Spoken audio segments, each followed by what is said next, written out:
Welcome back. It is the Flow Friday Sports Show here on Flow FM. I thought I'd get Rikki Lambert, our senior content producer, into the studio for a quick chat about a study that's come out from the Flinders University in South Australia. And the headline here is that 3 to 5 year olds being put into organised sport can have a negative effect for parents to consider. And in case you don't know, Rikki Lambert is a hard-hitting journo during the day, but when he clocks off, he's quite into his coaching. He's a grassroots sports coach, so he's a perfect man to have a chat about this with. Rikki, you've digested this, so just tell me what your initial reaction was. Yeah, I digested it and I got some reflux, and then I sort of had to swallow it back down again. I'm joking. In a sense, I was pretty frustrated by this little report. I know they've got to talk in general terms with this sort of thing, but so Flinders University saying, be very cautious, parents, about putting the little kiddies into what they're calling competitive sports. So they're warning that there could be, among other things, psychological injury. If there's participation too early, they could be injured, they could get bored or have psychological burnout.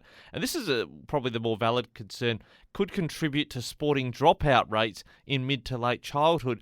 Now, I've had 4 kids involved in junior sport, and this is a challenge. Kids do drop out of sport, but is it because they started too early?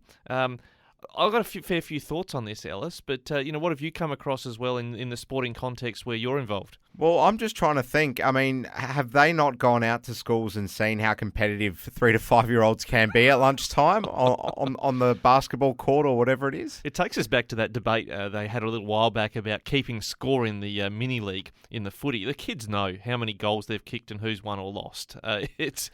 You'll know this better than anyone. When you shout "last goal wins," it doesn't matter what the environment is. It's the most competitive setting you're ever going to get, right? It's the best way to get them to run themselves ragged, because they do. They run hard. They want to win.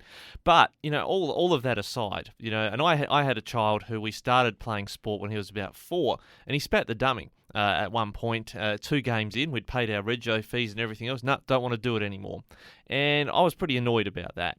But in reflection, I didn't handle it well. But that I've become quite philosophical. I've coached a lot of kids now at that very junior level, right up to almost adults and adults. But you don't want to put so much pressure on a kid that they end up hating the sport. I think that's one of the key things they're trying to say here. Well, Eddie Dads, I'm sure he won't mind me sharing this. We speak to him every week here on Flow. He was actually a prodigiously good tennis player, and he just simply had enough of the sport, just burnt out being involved in the drive programs from such a young age. It killed his love for actually playing the game. So he just shunned it completely when he could have been in that 0.5% of pool that, gets looked at, Rikki, for making it as a tennis player. But, I think it depends what you want as the parent, right? So if you can see that your child from the earliest age, 1 year old, is really responding well to picking a ball up and, running around and doing things, well, then there's an indication there that there might be a long-term drive for them when it comes to competitive sport, and you've got to condition them from pretty young, in my view. Well, and this is where Associate Professor Sam Elliott in this report, somehow he's got himself the title expert in the field of sport parenting, but he calls it the Tiger Woods effect, like you mentioned there with Eddie Dads. I think there's validity, like you say, early on in life, that parents want their kids to play something, and embedding some of those core skills, whatever the sport might be, at an early age. But what the parent wants versus what the child wants as they enter the teenage years, if not earlier, starts to shift. And you don't want the kid to end up not enjoying their participation and feeling like it's just as much a chore as any chore they do around the house. I try not to. This is my philosophy in coaching. If someone says, look, they're going to give it a break this year, or they're going to try something else, I hate it internally. I'm hating it inside because I want them to keep playing, because I know they'll keep building blocks to be really good players if they keep working each year. But I say, that's fine. Yeah, go ahead. Try something else. Because I actually think, like my eldest son, he played a bit of footy before he played soccer. And he was a better soccer player because he'd played footy for a couple of years.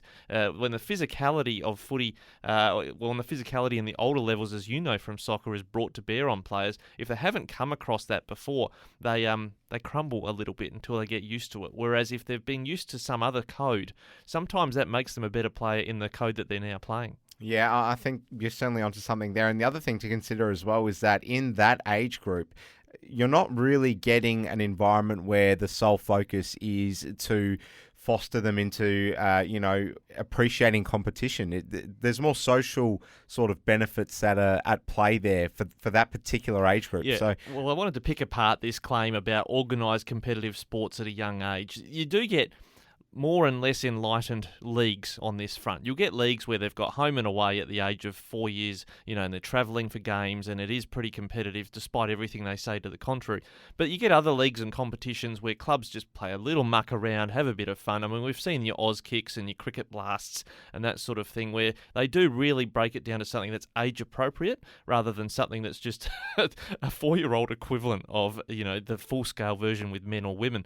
And I think that's critical, because what I don't want is this kind of research to dissuade parents from getting kids involved in sport because they're going, we're going to hold back because it might make him hate the sport later on.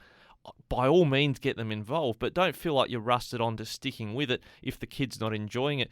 Pull them out. I talked with a parent about this the other day. Their kid just wasn't focusing and concentrating in their sport, but they may well come back to it. Sometimes kids, they've got issues, but sometimes they develop a better focus later in life.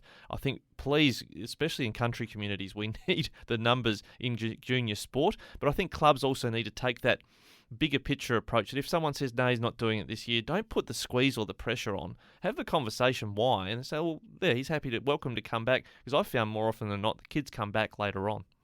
Now, I'm not a parent. You certainly are. So you'll know this. Just remind me, from that age group in school, is it possible at all to play for a school sports team? Do they offer school sports teams at that age? Well, in regional Australia, not so much. If you're closer to a metro area or can tap into a metro comp, perhaps that's open to you. I do know, say, for our listeners down in the sort of Gawler parts of South Australia and the northern metro, there are school-based teams, but rarely is there enough numbers between the schools for a school league. I mean, back in the old days, there were church leagues where they played amongst the youth groups in the churches in regional areas, but no, it usually is your club sports, your footy, netball, hockey. Those clubs are running very junior comps. And in the end, I think what we've got to realise, whatever the code might be, is that with kids that young, it really has to be about enjoying the sport and developing core skills. And that doesn't necessarily need to be a fully fledged competitive, keeping the score kind of game. I think many of our listeners will agree with you. It's certainly a great debate to have. Love having these chats. Rikki, Lambert, we'll leave it there. Thanks so much for your time.